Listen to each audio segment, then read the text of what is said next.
Zach Reynolds alongside Luke Hamilton and Oilers head coach Rob Murray for this week's virtual coaches show. Got 3 games coming up this weekend, 3 games last week. Able to pick up 4 points on the series, a win, and then a shootout loss followed by an overtime loss. The scripts, I guess, kind of were flipped from Saturday's game and Sunday's game, where the Oilers fought back from 2 down a couple of times on the Saturday game, and then the Sunday game, it was Rapid City that found their way back into the game after being down 2-0. And what was your overall evaluation of the week against Rapid City, a team that's been playing very well when they came in? Well, honestly, guys, 4 out of 6 points is good, but they got 4 out of 6 also. And so there's no movement necessarily one way or the other. And end of the day, you got to come out ahead. But better than being behind. I mean, I was satisfied. I like the way we played. As you said, down 2 goals twice on Saturday and battled back. I was really proud of the way the guys played. Overtime, we should have scored 3 times. I mean, who's kidding who? Like, Brassard was right alone on the goal crease. Watching the video, like I still don't know how he shot it over the net from where he was. If you're out on the ice and you put a puck at the top of the crease, that's pretty hard to do, and in the best of situations. So that was unfortunate. Matt Lane had a really good chance in overtime. From my angle, McNicholas's shot just missed short side. Like, I mean, it was. I thought for sure it was going in. He had the goalie beat over the would have been the goalie's right shoulder, and so anyway, so we don't come out with a win, or we get our point on Saturday. Sunday, overtime. What did it take? 16 seconds, and I think we made 4 mistakes in those 16 seconds. It started with Coulter taking the face off against Danny. Coulter's not a centerman, hadn't taken a draw all night, and Coulter wins the draw. Danny loses his stick. On the entry, Coulter's by himself. Like, if you watch the video, he's at the hash mark, and the 2 Rapid City guys, his teammates, are at the red line. And Mike played a little soft on him. And then when you play 3-on-3, it's man on man. I mean, that's how you play it. You can't play zone. It just doesn't work that way. So we made a switch up top, which should not have happened. Like, we should have just stayed on our man, and that allowed Quenneville to get interior and take the shot, to which, Willie said he was screened, but end of the day, was just essentially a wrist shot from the top of the circles. That is a routine save for Willie usually. And so, like I said, it was accumulation of a couple of mistakes where we really, if you could go back and do it all over again, that doesn't happen. But that's hockey. I mean, I've said it time and time again, guys. If nobody made a mistake, it'd be 0-0 every night. So that was unfortunate that it happened so quick, because overtimes, as you know, especially now that we play 7 minutes, each team for the most part gets multiple opportunities to win the game in overtime, and we didn't give ourselves a chance for our opportunity because it happened so fast. But I like the way we played. Friday night's game, the 3-0 shutout, played a strong game. Williams played excellent the whole weekend. And that's what we need him to do. And I thought that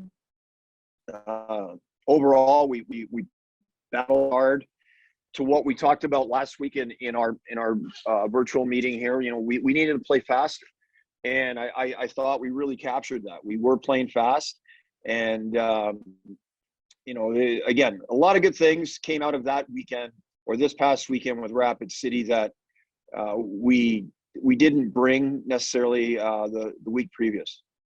And this sort of brings me to my next point, trying to find the speed, in this group's game. McNicholas comes into the lineup, sort of adds that right out of the gate, just with the way that he plays. Do you think that's an element of a hockey team that can be sort of, sort of infectious quickly with players, each line, feeding off of one another's speed. It's, hey, that line was jumping. We need to get on and continue the flow here, each and every shift. And did you see that throughout the weekend where there wasn't just maybe stretches of the game that you were playing a fast game, but it was really more of a consistent part of the game this weekend and why you guys played so well? Well, there was a couple of things that happened over the weekend that I liked, and it gets to accountability. And there was points throughout the weekend that we had guys yelling at each other on the bench, and going back and forth about the simplest things of getting pucks in deep or finishing a hit or something like that. We haven't had that. And I told the guys between periods, I think it was it might have been Friday night. We really haven't had that, and I don't mind that. There's a happy medium with it. You don't want to be doing that every shift, but there's a certain amount of accountability that the players have to have within themselves. And if they can recognize situations that they can take care of themselves, it makes my job easier. You know what I mean? At the end of the day. And so, but one of the things that I really felt we fed on was, by far, Vinny Marleau played his best game on Sunday. And the hit that he hit Peterson the very first shift of the game. And there was an energy on the bench from that. And Mike McKee stood up and he said, "Vinny's playing. You know what I mean? Like he's come to play. Rest of us need to do that." And so he set the tone for Sunday's game. And that was really good. Again, the accountability that I saw within the team, kind of giving each other the business about doing the right things, the details of the game. Michael McNicholas, he did do exactly what you said. He brought that element of speed. He's very crafty with the puck. Like, he makes some really nice little plays. He's a detailed player. Like, he knows when to get in deep. He knows when to try to make a play. He's consistent on the wall coming out of the zone. And the other thing that maybe wasn't in my expectations is that he makes a conscious effort to finish his hit all the time. And not a big guy, but when the opportunity is presented, he takes advantage of it. Kind of going off the Vincent Marleau factor, 5 points in 3 games, and he seemed to be playing really well with Lane, as well as the fact that you had mentioned in one of the pregame interviews, you kind of talked to him a bit during the week and said, hey, I know that you have this speed. I've seen it. Could we see it a little more consistently? And same with the physical play. And then obviously he brought that. And with rookies sometimes, especially when you're so young, do you think they almost just kind of have to hear it to do it? Obviously once you've been in the league for a while and you understand the way things go, you're kind of on your own. You have to be accountable for yourself. But, with a rookie, maybe they just kind of have to hear it out loud and then process it. You think that's kind of how things went? And then what do you think about his play, alongside Matt Lane? Well, I thought Vinny played really well. And my conversation with him, you get players that maybe there's a redundancy, there's a mediocrity that they fall into, and they think they're okay. You know what I mean?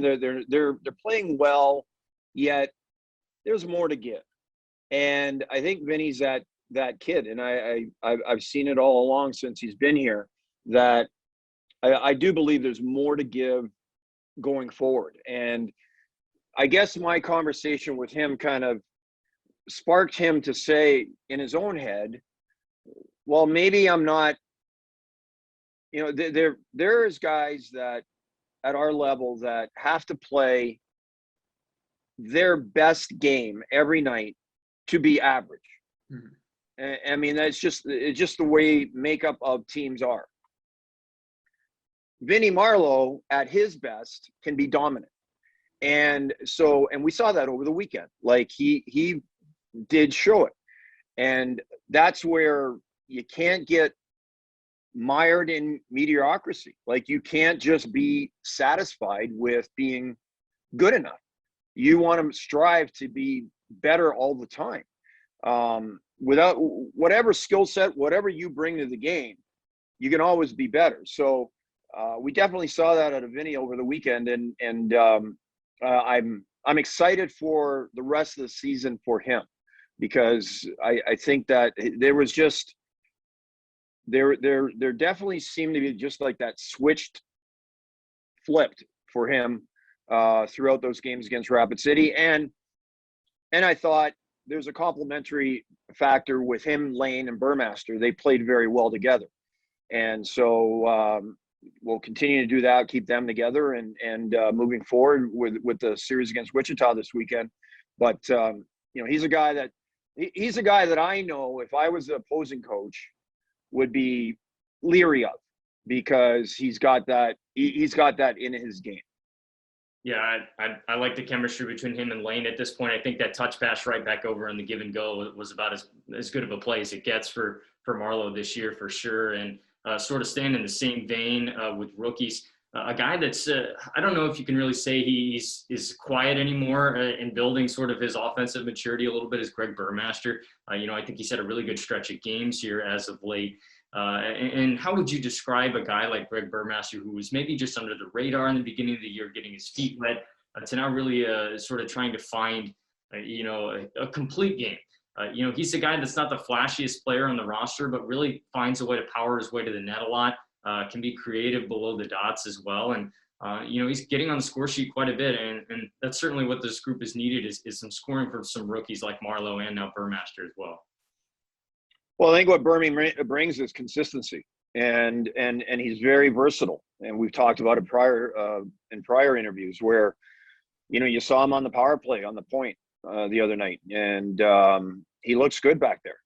And he's one of those guys that he tends, even though, like, as you just said, he's not the flashiest player or whatever, but regardless of who he plays with, he tends to make them better. And so he might not get the accolades of a Pleshkash or a Moynihan or whoever on the team, yet he's as consistent as they come now. I mean, he had his bumps in the road leading to this point, but I really feel like he has found his game, and he's found this consistency. And when you say, when you mention about him driving the net, like, quite honestly, I think Andrew, the ref that we had over the weekend, he's the best. Like, he's as easygoing, makes the calls that he has to make. But the goalie interference on Burmy, just going hard to the net, to watch the replay, I don't even know that he hit the goalie. Like, he kind of missed, he went wide of the net, maybe ran into the back of the net. And so I thought that was maybe not the right call in the situation. We got the penalty kill, but it wasn't a good time in the game to get a penalty called like that against us, because I believe it was a tied game at the time, and it was later in the game. So, but Burmy's doing a lot of the things that I've asked the group to do individually by himself, and I think that's where that consistency I'm talking about has developed, and his ability to make the players around him better. You look at when it was Lane, Burmaster, and Plesh, like, they were hot. Danny comes back from San Diego, then back from his suspension. You gotta try to spread the wealth. So, this is where Burmaster, Lane, and Marlowe, became a line, and they are, throughout the weekend, were our best line. Staying with the line, Matt Lane, saw him get to his first scrap of the season with Tyler Coulter in front of the Rapid City bench. Just the play, didn't really enjoy what Coulter did right in front of there. And, he really chucked him. The crowd got pretty into it. How's it like on the bench when you see one of your guys that's, amongst your top three in goal scorers, be able to throw the fists and, not just kind of get wrapped up in a fight and hold on for dear life, but really bring it to the other guy. Well, Laner's a guy that, obviously you're not expecting that out of him, and sometimes you surprise guys. Like, you know, like you're not a fighter, but you might have that in your DNA. Because the way that fight went, it did seem to me like Coulter was surprised that just like you said, you got Coulter, who's a top scorer on their team, Lane now being a top scorer on our team, probably thought it was going to be a wrestling match. And then all of a sudden, Laner just started teeing off on him. So there's guys that throughout my career, there's guys at this level nowadays that are sneaky tough. And sometimes you get yourself in the wrong situation when you don't expect it. And you know, I had that happen to me a couple times in my career where I thought I was just gonna, you know, some guy was willing to fight me and who probably had 10 penalty minutes on the season, and all of a sudden, you know, I'm in one, and I'm like, where did this come from? So some of these guys, they've got it, but you don't realize they have it. And I got, quite honestly, a guy like Matt Lane, I don't need to be fighting. You know, you look back at Ryan Tiesink, you know, he had that in his game, yet I would have preferred that he didn't, because I guess at the end of the day, my selfishness is all I can think of is, here's one of my top guys that might come out of a fight with a broken hand, and he's out for 6 weeks. So it's probably why the top guys never fight, to be quite honest with you. But yeah, Laner was there. I think he surprised Coulter, and he surprised his teammates. That's for sure. And I think that's a fight maybe, and you can maybe speak to it too, that might have not happened even less than a month ago. Do you think that's maybe just you know, Lane, he's been picking up the offensive production, having a great weekend with Marlowe, you know, gaining that chemistry. Do you think when you're just playing good hockey, you know, the energy not only comes out in your play on the ice, but maybe just in the extracurriculars too? You know, you just feel like you can really do anything when you're playing some really good hockey. And I feel like that might have just been a fight that maybe a couple of guys, you know, given the situation, could have just been in, just with the energy, you know, the expectation of needing to win hockey games and really playing playoff style hockey at this point in the season. Just as a player and as a coach, you think that's a fight that might have not happened, you know, a month and a half ago? I agree with you, Luke. But here's the word for that. He's invested. And he's doing everything he can to try to make the team better and successful. When he wasn't scoring, he was all up in his head, and that was his main focus. I got to start getting on the score sheet. Well, now it's a commonplace for him now. He's on the score sheet every night almost, and so he's invested in every way. And I'm not pointing to the fact that I'm saying that he wasn't invested before. He was just trying so hard to concentrate on producing for us offensively that now there's an opportunity to kind of expand your horizons, just bring everything to the game. And that's where his investment, it's just easier now because he's comfortable with the way he's playing. And he can, you know, it's a fight that you wouldn't have expected, but it's something that he knows. He's on his game. He's on top of his game right now, and he's fired up. Like there's that certain amount of enthusiasm, that raw energy that causes something like that, especially early in the game. You're you know, there's no fatigue factor. And you get in that fight and you get your team fired up and away we go. Shifting from, you know, our team to overall just the world of hockey right now, you know, trade deadline ending yesterday, and just a couple kind of points on that, questions I want to ask is, you know, one, do you think that we're going to see, you know, guys coming back down here, maybe not from, you know, San Diego or Anaheim, but just across the entire league, you know, due to movements happening, teams picking up a few more guys and shifting everybody down a few spots?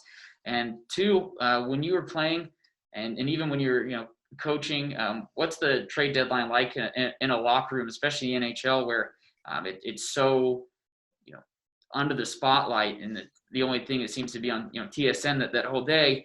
What's it like? Are guys kind of sitting there nervous at times, or guys maybe excited to try and get a new lease somewhere else? What's kind of the feel? Believe it or not, there's times that come and go where, like, our trade deadline is April 22nd, and I guarantee you could ask everybody in our room, and they have no idea when our trade deadline is. And now the NHL, obviously, it's sensationalized. When I played, trade deadline came and went, and you knew, like, there was multiple times, whether I was in the NHL or in the American Hockey League, that certain players didn't practice that day. So there was that thought process that they're on the move, whether they were or not. There was obviously a deal potential in the making, and so you keep those guys off the ice to avoid any injury that could potentially happen in that practice. I think it's one of those things that it works two ways, because if you're a team that, I guess maybe you're hoping that you could find that piece, and the trade deadline comes and goes and it doesn't happen, it's a disappointment. The other way around is,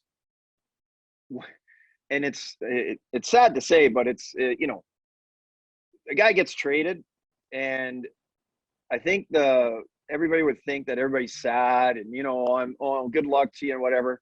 The guy's out the room for 2 minutes and somebody's sitting in his stall already. You know what I mean? Like it's out of sight, out of mind. You move on. And so it's a situation where I knew there was one year when I was coaching in Providence, and we were in Winnipeg playing the Moose, and it was trade deadline, and I knew Matt Lashoff and Marty Carsons were getting moved, and that was the Mark Recchi trade at the time for Boston. And we're playing in Winnipeg that night, and I got a call from Peter Chiarelli, the night before the trade deadline, and he said, these guys cannot play tonight, and they didn't, and I knew at that point that was serious, that they were American League players that were getting thrown into the deal that eventually got Mark Recchi to Boston, that ultimately they won the Stanley Cup that year, and so it's an odd thing, but then once you just kind of, it comes and goes, and you just keep going. Like if you get moved, you get moved, and you deal with it. If you don't, you got a place to play. So there's a lot of emotion, but it's cut. When that, whatever time the trade deadline was yesterday, we're, what I mean, life goes on, and that's, for the most part, it's every year it's like that. And sort of to stay in the same vein of just movement in general, you've got the trade deadline where you see a lot of lateral movement, at the National Hockey League level, and of course that sort of has a trickle effect of a little bit of vertical movement as well. But you look at an organization like Anaheim that we had the pleasure of being with here for the next 3 years, and it's a team that, of course, is in a rebuild, and it's a team that right now is looking to find some youth, as the future. You look at guys like Trevor Zegras, of course, Jamie Drysdale, they're sort of going to be, I guess, the poster children, of that movement to get that youth up there. And you look at a guy like Charlie Samperi, starts the year here. He's not on an NHL deal, but he gets an opportunity in San Diego, and just being in a part of an organization that's looking for youth and potential, from every level, to try and get back to, the early 2010s that the Ducks were, with a lot of great youth and veteran skill. Is there just an emphasis as a player that, hey, it doesn't matter what day it is, what player I am, I have an opportunity to go somewhere, and it might help me out? Yeah, like Charlie's a situation where they're very happy with Charlie. Leading up to the trade deadline, we were actually expecting Charlie back last week, but they requested from me that they keep him because they didn't know how many bodies would be coming and going in Anaheim or San Diego, for that matter. Now, again, living in a COVID world, those players that get traded are now subject to quarantine prior to being able to get on the ice. Going both ways. I mean, it's, that's how it is. In the interim, they have signed, I believe, at least two forwards out of college that are playing for San Diego now. And Charlie is now the kind of the extra guy, or one of the extra guys, and he hasn't played in a while. And quite honestly, I for him, I hope he stays up. Yet, if he's not going to play, I'd love to have him back. But I have not heard one way or the other. Probably to your question, Zach, earlier, is that I mean, you've got multiple. A lot of these trades involve a NHL guy that's there. Like an NHL player. Well, what goes back? Well, chances are it's a lot of younger players. Like you look at a Buffalo moving Taylor Hall, guys like that, and they're getting prospects back. Anaheim, similar. So there then becomes maybe that you've got too many players at the minor league level that hopefully we see some support. Maybe that's not the best way to say it, support, but get maybe Charlie back, or if there's anybody that they don't feel is going to be in the lineup, we'd love to have them here. Looking ahead to this weekend, playing a Wichita team that's doing really well. I mean, they pulled themselves to second in the standings. I mean, they've always been up there, but they had a bit of a skid a couple weeks ago. Lost 4 straight. Obviously, lost 4 straight when they played us as well. But they've really turned it on here as of late. But I mean, your team so far and over the last few years have had a lot of success against Wichita. What is it that the team needs to focus on to get the same results that they had earlier this season against the Thunder, and what is obviously becoming a tight race in the playoff picture? Well, again, it doesn't matter the opponent. I mean, we have to go out and win. But I feel like we played very well against Wichita. Even the games we've lost, I come away very frustrated because in my heart, I feel that we outplayed them, and it shouldn't have been the outcome it was. Just we got Friday night here, two up there. We just I think if we can play similar to the way we played against Rapid City, and then having Rapid come back the following week, there's a good opportunity here to string together some wins. And I know Wichita's playing well. And but we've done well against them, and you don't have to look any further than Kansas City. I mean, one reason or another, they've got our number, and maybe it's just a style of their play that doesn't complement the way we play. Maybe Wichita's style of play is right up our alley, and we take advantage of it. And that 4-game sweep a couple weeks ago with them, I mean, it wasn't a fluke. I mean, we played very well against a good team, and we have to do that again this week. And something that was certainly emphasized, in that 4-game sweep, and that's going to be emphasized down the stretch, is the net minding and Devin Williams. Just having the confidence in him right now to be able to go to him each and every night. Early in the season, not a huge workload, but certainly understandable with Ole Eriksson Ek and Roman Durny as being the combo for a while. But this is really what Williams sort of likes to embrace as a player, like you mentioned. Playing so many games, we could get Durny back, eventually as well. Just how important has his play been here? It's got to be tough for anybody. Nobody's Superman, playing so many nights. He's just been fantastic for the workload he's had. Well, he played all 3 games were really good. And, you look at it, 5-4 shootout loss on Saturday night, but man, he made some saves that, I mean, early in the game, it could have been 5-0. And if it wasn't for him, even the shutout night, Friday night, I mean, he made some saves that I honestly, and I always say, guys, that's what he gets paid for. Right. So, you can pat him on the back as much as you want, but that's what he gets paid for. But he's, in my eyes, I've said this again a bunch of times too. I think he's the best ECHL contracted goalie at our level, if that I think is available to us here at our level, and he's played well. Now the workload, that's an issue. Like, the fact that we don't play until Friday helps. Coming off of 3-3, and then we don't play again until Friday, that definitely helps recharge the batteries and get focused again. I would like to get Hayden into a game this weekend. I don't have a plan yet. As far as Roman goes, he still isn't skating with us, and so that is, I guess, worrisome. That it is longer term than we expected, but that's what I had planned on. And the worst case scenario, I guess I didn't plan on him being hurt this long, and believe me, I don't want him to be. Yet I have to err to the side of caution that yes, it's going to be a while, and that's where the Hayden hockey move came in. So I'd like to see Hayden in the game. I actually wanted to get him in a game this weekend, but I thought Willie was solid and just kind of ran with the hot hand. Well, unless you've got anything to add for us, I think we got another one here in the books. And as always, thanks for taking the time to do this, and we'll catch up with you on Friday. Thanks, guys.